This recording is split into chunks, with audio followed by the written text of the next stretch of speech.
有岡、お前は何年この会社で働いてるんだ。そんなんじゃ、いつまでたっても平社員のままだぞ。山口部長の怒号が今日も営業部に響く。部署全員の視線が背中に突き刺さるのを感じながら、俺はすみませんと頭を下げた。入社して12年が経ち、同期どころか後輩まで次々に昇進していく中、いつまでたってもノルマをこなせない俺は出世レースから完全に外れていた。有岡さん、もっと気合い入れて頑張ってくださいよ。後輩にこんな嫌味を言われても、俺はヘラヘラと愛想笑いを浮かべることしかできなかった。そんなある日、部長から呼び出された。有岡、来週月曜の9時、松尾物産の遠山部長との商談に同行しろ。思わず、と絶句した。松尾物産といえば、うちの会社の最大の取引先であり、現在新たに大きな契約を山口部長を中心に進めているところだ。私でいいんですか？消え入りそうな声で尋ねると、山口部長が大きな声で返した。ああ、有岡に任せる。これは会社にとっても重要な契約だ。気合い入れて頑張れよ。正直、それほど昇進には興味がないが、ここまでお膳立てしてもらったからには、期待に応えなければと、背筋が伸びる思いだった。俺は契約をしっかり頭に叩き込むため、商品の使い方や特徴、商品開発に至った経緯、ターゲット層のデータ、類似商品との違いや魅力について、毎晩遅くまで会社に残って勉強した。絶対にこの契約を失敗するわけにはいかない。失敗したら山口部長の怒号が飛ぶどころか、俺の首が飛ぶことになるかもしれない。分厚い資料を作り込み、完璧に頭に入れた俺は、翌日の商談に臨んだ。朝早くからの商談ということで、部長も俺も取引先の会社に直接向かうことになっていた。電車の遅れや事故なども想定し、余裕を持って家を出る。俺の住んでいるアパートはあまり治安が良くないということもあり、都内であるにもかかわらず、他のエリアに比べて家賃が安い。何年も補修されていないボロボロのアパートや放置された空き地なんかも結構あった。駅までの近道を歩き、裏通りに入ってハッとした。ボロボロの少年が道に倒れていたのだ。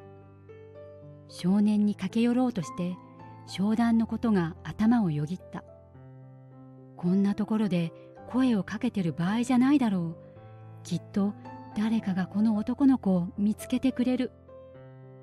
立ち去ろうとしたが、ここはあまり家もなく人通りが少ない。自分が無視して立ち去ったせいで、この男の子が死んだり危険な目にあったらと思うと、無視することはできなかった。君、大丈夫か？声をかけるが、意識を失っているようだ。かろうじて呼吸はしているが、虫の息だ。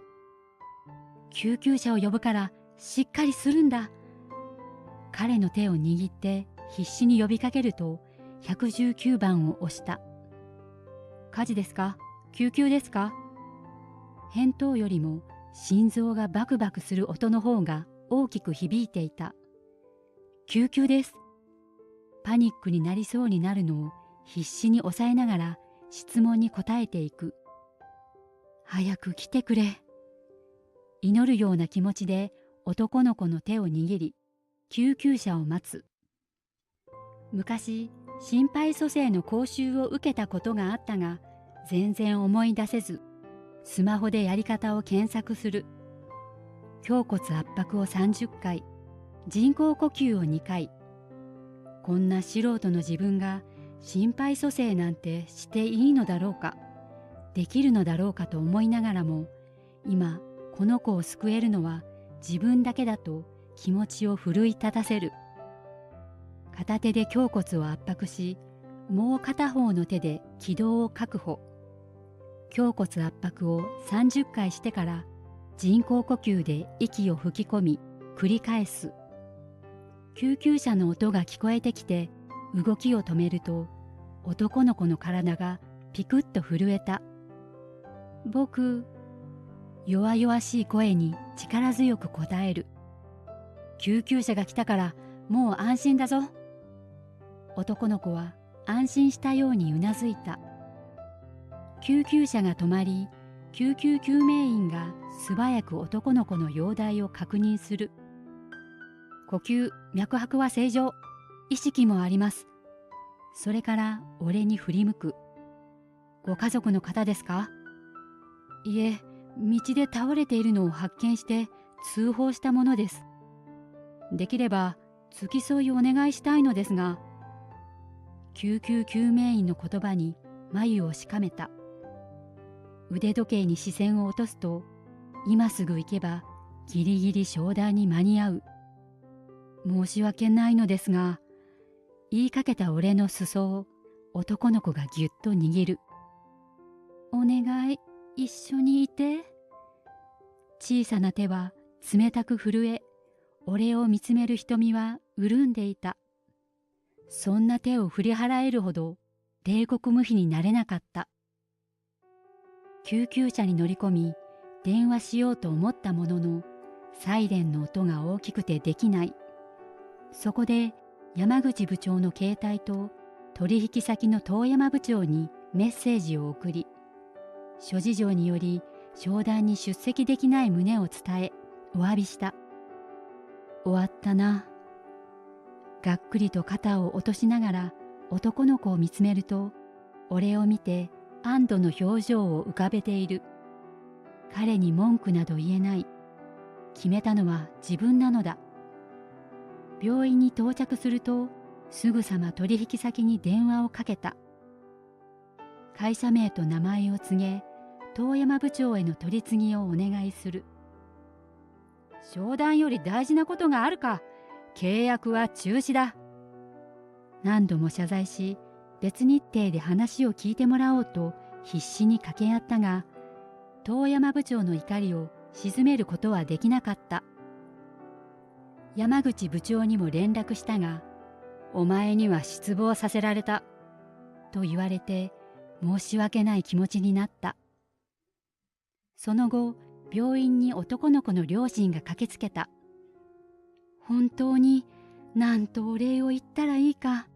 ありがとうございました。両親ともにやつれた姿で涙を流しながらお礼を言われた。男の子が不安そうにしていたので、ご両親が来てくださりよかったです。それでは私はこれで。立ち去ろうとすると、母親に腕をつかまれた。どうか名前と連絡先を教えてもらえませんか。必死な形相で訴えられ、そのまま立ち去るつもりだったのを諦めて名刺を取り出した。こちら私の名刺ですが、お礼は不要ですので。両親は俺が見えなくなるまで深く頭を下げていた。あれほど感謝されるとは思わなかったが、彼らが会社に連絡する頃には、俺の席はもうないかもしれないなと思った。案の定、出社すると、俺は部長をはじめ部署全員に責められることとなった。有岡、お前ってやつはせっかくのチャンスを潰しやがって。有岡さん、どうして大事な商談に行かなかったんですか？ああ、これで有岡さんの万年平社員は決定だな。それどころか左遷かも。いたたまれず顔が上げられなかった。もう自主退職しか道はない。前夜書き上げた退職願を手に出社する。会社に何も貢献できなかったが、12年在籍した会社を去ると思うと寂しい気持ちになった。出社すると職場がざわめいていた。俺が退職願を出すことを知ってるからってことはないよな。不審に思っていると山口部長が俺に向かって叫んだ。有岡、お前やってくれたな。また俺は何か大きな失敗をやらかしてしまったのだろうかと思っていると、背後から声をかけられた。君が有岡聡くんかね。振り向くと社長の隣に身なりのいい初老の男性が立っている。だが俺は彼に見覚えがなかった。はい。呆然としながら答えると、彼は俺の手を両手で取った。孫の亮太を助けてくださり、本当にありがとうございました。彼は涙を浮かべ、声を震わせていた。唖然としていると、社長が彼に声をかけた。松尾会長、よろしければ応接室でお話を。松尾会長って松尾物産の会長か？叫び声を上げそうになって慌てて口を押さえた。俺が契約を破談にしたあの松尾物産だ。実は亮太は誘拐されていたんだ。会長の第一声に度肝を抜かれた。誘拐だなんて刑事ドラマでしか聞いたことがない。現実に起こるだなんて考えもしなかった。私たちは亮太の身の安全を何より大事に考え、警察には連絡しませんでした。亮太くんは俺が住むアパートの近くで監禁されていたらしい。亮太くんは手足を縛られていたが、トイレに行きたいと言って手足を解放してもらった。そこに子供一人が通れる小さな換気窓を見つけ抜け出した。だが犯人たちから十分な水や食べ物を与えられず、暴力も受けていた亮太くんはフラフラの状態でついに力尽きて道端に倒れたのだった。もしあの時有岡さんに助けてもらわなければ、亮太は死んでいたかもしれません。有岡さんには感謝しても感謝しきれません。涙声で説明する松尾会長に申し訳ない気持ちになった。私はそんな聖人君子ではありません。一瞬亮太くんを見捨てて通り過ぎようとしました。うちとの大事な商談の予定があったからですよね。俺は力なくうなずいた。遠山から事情を聞きました。私は彼を責めることはできません。彼の言動もまた一ビジネスマンとして理解できますから。やはり商談が復活することはないのかと絶望的な気持ちでいると、松尾会長が続けた。ですから新たに私から契約を依頼できませんか？前回の10倍の取引を約束しましょう。今まで静かに俺たちの会話を聞いていた社長が飛び上がった。10倍ですか？松尾会長がにっこりと微笑む。ええ、今まで以上のお付き合いをどうぞよろしくお願いいたします。まるで夢を見ているような気持ちで部署に戻ると、俺のもとに全員が駆け寄った。有岡、やったな。有岡さん、おめでとう。これでようやく昇進できるな。彼らの言葉に驚いていると、山口部長が駆け寄って抱きついてきた。有岡、本当によかった。泣きながら俺の背中をバンバン叩く。山口部長、有岡さんのこと気にかけてましたもんね。大きな契約取らせて有岡を昇進させるんだって張り切ってたのに、破談になって落ち込んでたし、俺のせいで有岡が辞職を言い出したらどうしようって悩んでたんですよ。次々に言われ、俺はようやく気づいた。俺は部長に嫌われていたのではなく、気にかけてもらっていたのだ。同僚に嫌味や意地悪を言われていたのではなく、応援し励ましてくれていたのだ。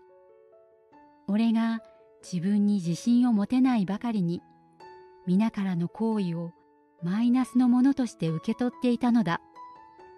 山口部長、みんな、本当にありがとうございます。俺は深く頭を下げた。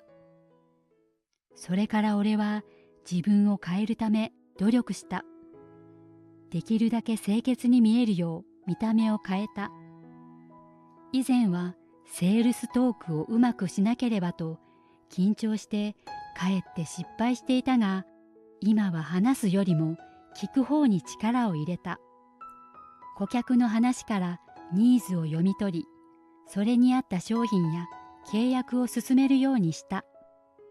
時には顧客の話を聞くだけで終わることもある。だが、ふとした時に俺のことを思い出して指名してくれると、こういうことが大事なのだと実感した。有岡、仕事に前向きに取り組んでいるのがわかるぞ。頑張ってるな。山口部長に初めて褒めてもらえ、少しは恩返しできたような気持ちになった。部署の仲間との連携を大切にするようになると、コミュニケーションが円滑に進み、仕事を進めやすくなった。営業に向いていないと思っていた時は苦痛だった仕事が楽しく思えるようになり、今は毎日が充実している。後日、亮太くんが退院したという報告とともに会長の自宅に招かれた。あ、助けてくれたお兄ちゃん、あの時はどうもありがとう。玄関で迎え入れてくれた亮太くんにお礼を言われ、手を引かれる。リビングには彼の両親がいた。病院で会った時とは別人のように笑顔があふれ、幸せそうだ。実はあの時、もしかしたら有岡さんも犯人の一味の可能性があるかもしれないと思って、詳しい話ができませんでした。それから念のためにお名前と連絡先を聞いたんです。疑ってしまい、大変申し訳ありませんでした。母親が説明すると、亮太くんが怒り出した。お兄ちゃんのこと犯人だって思ってたの？ひどいよ。僕を助けてくれた大事な人なのに。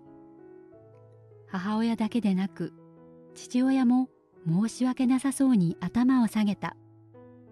本当に申し訳ありませんでした。どうぞ謝らないでください。息子さんが誘拐されたんですから、戻ってきても安心できないのは当然です。そこに松尾会長が現れる。亮太が戻ってきてから警察に連絡し、誘拐犯を逮捕することができました。これもひとえに有岡さんのおかげです。誘拐犯が捕まったと聞いて安堵しつつ、俺は松尾会長、亮太くん、彼のご両親に頭を下げた。お礼を言うのは私の方です。亮太くんを助けたことをきっかけに、職場の上司や同僚の優しさや励ましに気づくことができ、変わろうと思いました。今では仕事にやりがいを感じ、充実した毎日を過ごしています。松尾会長の目が優しく細められる。情けは人のためならずですな。すかさず亮太くんが、どういうこと？と尋ねる。人に対して情けをかけておけば、巡り巡って自分に良い報いが返ってくるという意味だよ。松尾会長が亮太くんに説明しているのを聞きながら、本当にそうだなと感じた。そして俺に情けをかけてくれた山口部長や部署の仲間のために、真摯に仕事に取り組んでいこうと改めて思ったのだった。